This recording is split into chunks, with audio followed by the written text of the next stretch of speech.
Hi, welcome back. I just got back from Greece. I haven't talked to you guys in quite a while. I wanted to do a very quick video today on all the books I've been reading this past summer. I've been reading so much because it's been kind of a lonely girl summer other than my time in Greece. Guys, I hope every one of you someday gets to feel the joy that I felt in that nation. So anyways, back to the point. The books I've been reading, I think I've read like 25 or 26 books since the end of exams at the end of April. So from May to right now, it's August 11th. I've been reading a lot of books. Let's get into it. The first book I read this summer was The Fratricides by Nikos Kazantzakis. This book was super interesting, beautifully written, very eloquent, beautiful writing. Obviously, like, the original is written in Greek, so you have to get a good translation. Good translations are very important, and I was told that the translation that I was reading wasn't actually the best one available. But very brief synopsis, it follows a priest, Baba Yanoros, and what he experiences and sees during the Greek Civil War, and it's just a really interesting tale. Nikos Kazantzakis, I read a couple more of his books during this past summer, so you'll hear me say that name again. Next up, I read Atlas Obscura, an explorer's guide to the world's hidden wonders. Really interesting book, not really like a real book, more of like one that you look at, but I did find a couple places to add to my global Google Maps that I have like all my saved locations that I want to see, or like places I have been, so that was fun. Then next up I read, I have it right here, I read Perfume by Peter Suskind. This was given to me as a gift. It was a 5-star book for me. Such an interesting story. I've never read something like this before. I enjoyed the writing. Again, I don't think it was originally written in English. I think it was written in German, but the Penguin Essentials version is apparently one of the best, and obviously the cover is gorgeous. It's about a man in Paris named Jean-Baptiste Grenouille, and he has this incredible sense of smell, but then he's also a murderer. So like those things intertwine in weird ways. I don't know how to explain it without giving it away, but excellent book. Next up, I read The Paper Palace by Miranda Cowley Heller. Love this book. It was very like summer vibes. It was about this woman, and she goes to her childhood cabin and she has an affair with her childhood best friend, and there's like that type of stuff. It's very like suburbia mom read, but really well written, and a 4-star for me. Then I read The Island of Missing Trees by Elif Shafak. She is a Turkish British author, and this story follows the life of 2 Cypriots, a Turkish Cypriot young woman named Daphne, and a Greek Cypriot named Kostas? No. Okay, well anyways, I forget the man's name. This book was very like Romeo and Juliet vibes. The story centers around their love story and also the invasion of Cyprus, that whole conflict, and how they end up in England, and then it follows their daughter. Just an excellent book, and I loved how the narrator was a fig tree. And that sounds really odd, but it was woven into the story super well. Next up, I read Eleni by Nicolas Gage. See, a lot of these books have to do with Greece and Cyprus. So this story follows Nicolas Gage's mother, Eleni, and also basically his own childhood through World War II and all the sacrifices that she makes to save her children from the communists. So yeah, so it's like World War II, Greek Civil War, and how he ends up in America, how his family is split up. A beautifully written book. Reads like a novel, even though it's, I don't know if it's a memoir though, because it's not his life. I don't really know how to describe it, but the amount of investigation and interviews and research Nicolas Gage had to have done to journalistically, I can respect just how much work he had to have put into this. And I really would love to watch the movie, although I've heard that it's not so great. Next up, I read Conversations with Friends by Sally Rooney. This is the second time I've read it. I literally only read it because I was watching the TV show and I just wanted to stay in the world for a little bit longer. But I actually am not the biggest fan of Conversations with Friends. And I find both Francis and Bobby absolutely insufferable as characters in the show and in the book. Sally Rooney for me is like very easy to read, and the books are so short. It's just sometimes I need some fiction to just like fluff up my life, because I had just read such an intense book about like the Greek Civil War and stuff. Yeah. Next up, I read The Bell Jar by Sylvia Plath. I've never read this before. This summer I also had a bit of like a feminism moment, you'll see. I loved this book. I don't know, I gave it only a 3-star though. So maybe I didn't love it that much, but it really stuck with me and I related to the main character a lot, minus like the mental illness stuff. As a woman, I could kind of understand like how she got to that point in a way. I don't really know how to explain. Next up, I read The Prague Stories. This was a Everyman Pocket Classic I got for my birthday, my 20th birthday. It was so cute to just read all the little stories about Prague. Nothing intense. I've been really loving travel memoirs and like little travel books like that, so this was like just one of them that I read this summer. I proceeded to read Journeying, Travels in Egypt, Italy, Sinai, Jerusalem, and Cyprus by Nikos Kazantzakis. This is one of his travel memoirs and it was pretty good.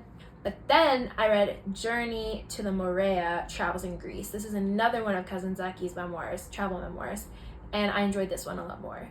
And then I ended up going to the Morea, and this title actually was like what I used as the Instagram captions on my post. Nobody understood that except for me and one other person, which was totally fine, but it's such like a really vague like Greek literature reference that nobody would ever know. And then I read On Earth We're Briefly Gorgeous by Ocean Vuong. I did not like this book. I didn't get anything from it, so I either am like not the right audience or that's just like how it is. I don't know.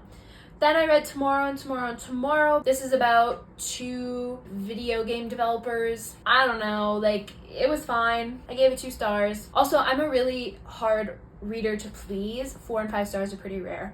Next up, I read Greece, Biography of a Modern Nation. This is a nonfiction book and it's pretty dry. And you're thinking like, well, duh, it's a history book. Like, of course it's gonna be dry. That's actually not the case. And a good history book should be very engaging because history is super cool and super interesting. Saying that as a history student, soon to be a historian. When can I start calling myself a historian? Like once I have my history degree, maybe? Then I read The Silk Roads, A New History of the World by Peter Frankopan.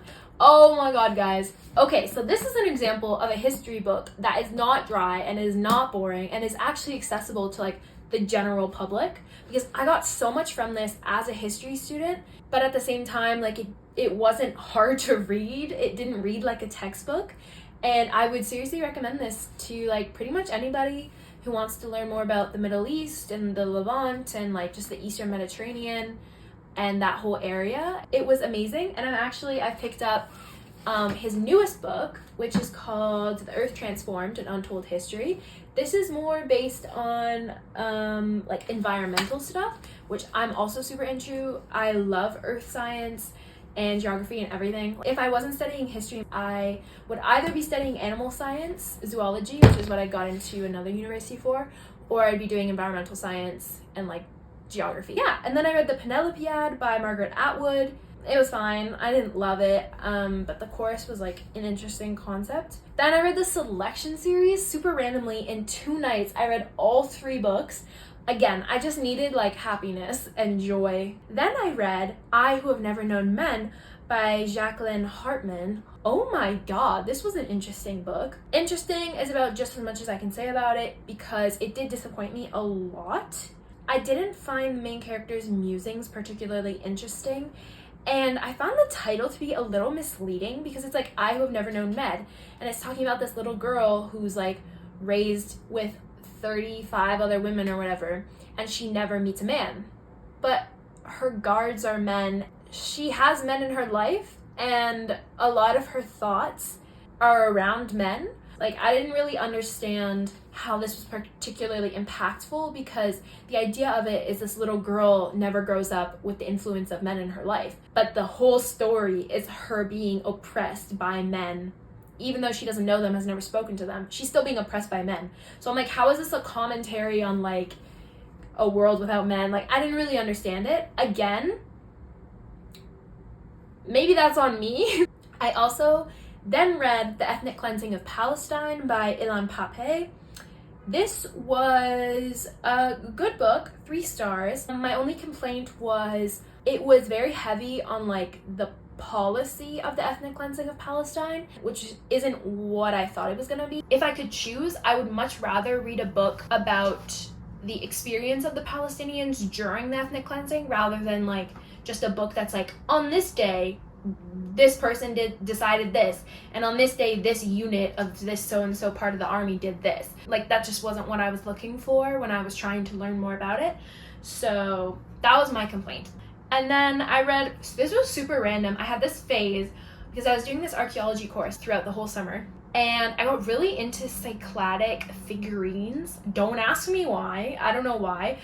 And then at the time, someone I know was in the Cyclades, and Cyclades? What is it in English though? See, I can't pronounce it properly. Anyways, Cyclades. And I was like, oh my god! And then everywhere I go, I keep finding these cycladic figurines, and it's very odd. So anyways, I read this book, Goddesses and Gods of Old Europe, from 6,500 to 3,500 BC. Myths and Cult Images. This was an archaeology textbook on the goddesses and gods of Old Europe. I sat by the pool, I sat on the roof, I'm in bed, reading it as though it is the most fascinating fiction book of my life. I enjoyed it so thoroughly, and then I was like, then I had a crisis, because I was like, oh my god, like, what have I done wrong? I should have studied archaeology, I should have been an archaeologist like I always dreamed. And then I was like, oh my god, I should do my master's in archaeology, like la la la la. Can't be doing that, but quite a cute sentiment, I'll give myself that. And then I read, oh, I have it here, Of Love and Other Demons by Gabriel Garcia Marquez. I read this at Sugar Beach when I went there with Aaron. Such a cute little beach in the city. A little pedophilic, not gonna lie, don't know what it is about. It was actually pretty fire, I'm not gonna lie. It was pretty fire. Nice little, short, digestible. The love stuff, I was like, you know how it is, guys. You know how it is. Then I read, get ready, I read It Ends With Us again. Why did I read it again? For the same reason why I read the Selection series. I sometimes need something that won't disrupt me. Like, there's a lot going on up there, and when I read something like this, which I've read in the past, I know how it ends, I find it very calming to me, and yeah, so I read It Ends With Us again. And can you believe that the first time I read that book, I rated 5 stars. I read this again, I'm like 2.5. I don't know what I was thinking when I read this at 17, and I was like, this is a 5-star book. Oh my god, this is a 5-star book. Oh, the next book I read was so good. It was called 9 Parts of Desire, The Hidden World of Islamic Women by Geraldine Brooks. Journalism interests me as a profession, and I've been reading a lot of books by people who are journalists, were journalists, started their careers as journalists, whatever it may be. And Geraldine Brooks was one of, in like the 80s and 90s, she was like a pretty famous journalist from what I've gathered, and she's even won the Pulitzer Prize before. Anyways, I saw this book and I was like, this is really interesting. I don't know an extraordinary amount about Islam, and obviously I'm interested in women issues. At the beginning, it gave me like weird vibes. The way she was describing these women that she worked with in Cairo, it was giving like white woman discovering Islam for the very first time. And I'm like, honey, it's the 80s and 90s. Like, I don't really know why you're writing like this. But it got better. Like, it was fine towards the end. Then I read Chess by Stefan Zweig? I don't know, German. Yeah, very short story, really interesting. I must say, cute little novella. And the Penguin Classics are very beautiful with the blue backing. I have one Penguin Classic, The Memoirs of a Dutiful Daughter by Simone de Beauvoir, and I'm like, this is gorgeous. Whoever designs the Penguin Modern Classics deserves billions of dollars. Then I read, my last book I've read this summer, Secret Daughter by Shilpi Shomaya Gauza, and this queen wrote a killer of a book about a woman who has to give up her daughter because she and her husband can only afford one child and it has to be a boy. And then the little girl is adopted by this Indian American doctor and his white American wife. And it's just like how she grows up, her desire to go back to India and find her birth parents, and then how her parents grapple with her desires. Just a really beautiful story. And yeah, I also want to show you some of the books I'm currently reading, because I have a lot of books on the go. So I already mentioned that I'm reading The Earth Transformed by Franco Pan. Also, that's not how you pronounce his last name. Did I just lose my bookmark? I'm reading Zorba the Greek by Nikos Kazantzakis. Look at my beautiful bookmark I got in Idra, which is an island in Greece. But yeah, I've been reading this. I'm about halfway through. I'm also reading Simone de Beauvoir's The Deuxième Sexe, The Second Sex. And she is a hefty girl. Like, you could knock someone out with this. And I'm reading it and I'm like, oh my god. It's pretty intense, but I'm really enjoying it. But it's not something you can sit down and like read 500 pages of. I'm also reading this book called The Rape of Europa. See, I have really eclectic taste. The Rape of Europa, The Fate of Europe's Treasures in the Third Reich in the Second World War. I have a really big interest in repatriation of artifacts and like artwork and cultural heritage, tangible cultural heritage. If I were to ever be a lawyer, there's this one law firm in New York, and that's what they specialize in. I'm really interested in that area of like museum studies, law, that type of thing. And I'm really enjoying this. And it has pictures, which I really love. That's always a bonus in history books. And World War II used to be my favorite era of history, like my favorite part of history to study. It isn't any longer, but I'm still really fascinated by it. So it's scratching that itch for me as well. I also read this summer. I guess I didn't mark it. I read The Prophet by Khalil Gibran again, because I was a sad girl. And my final book that I'm reading is Mani Travels in the Southern Peloponnese by Patrick Lee Fermor. This again is a travel memoir, which I've been loving so much. Go on some travels, write a book, I'll read it. I'll be first up on the list. I'm there. Also, it's like actually gorgeous. But yeah, that's everything that I've been reading. I hope you enjoyed this video. Sorry that the change of lighting is like really drastic. So yeah, that's everything for today. Bye guys, I'll see you soon. That helicopter is so close.